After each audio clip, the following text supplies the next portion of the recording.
High guys, how are you? সবাই কেমন আছেন?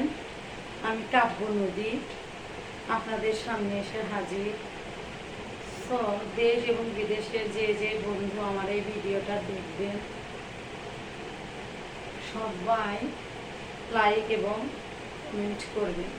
সো সবার জন্য, সবার সতর্কতার জন্যই আমি এই ভিডিওটা বানাচ্ছি। বিশেষ করে আমার যে বোনেরা আছেন দেশ এবং দেশের বাহিরে, যারা হাজব্যান্ডের কাছ থেকে নির্যাতিত মেয়ে, তাদের জন্য আমার এই ভিডিও।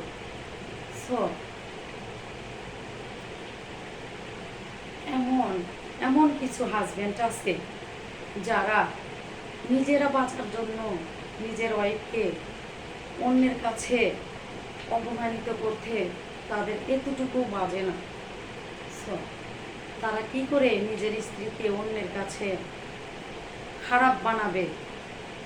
যখন দেখে একটা মেয়ে অনেক ভদ্রভাবে চলাফেরা করছে, কারোর সঙ্গে কথা বলছে না, কিছু বলছে না, হয়তো বা সেই লোকটির ঘরে ওয়াইফ আছে, তারপরে এসে অন্য মেয়েকে পটায়।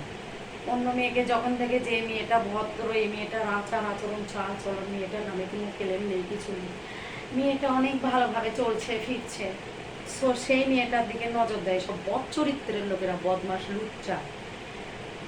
আরে বাবা, তোরা কেন ঘরে ওয়াইফ রেখে বাইরে এসে আরেকটা মেয়ের জীবন নষ্ট করিস? তোরা পরক্রিয়া করে বেড়াস, তো একটা সহজ সরল মেয়ে, ভালো মেয়ে, তার জীবন কেন নষ্ট করিস? তার সঙ্গে তোরা না মিশলেই পারিস, কেন মিশিস? মিশে তাকে পটায়া ভুলায়া ভালায়া মায়া মহাব্বতে ফেলে, যারা আসলে সরল মেয়ে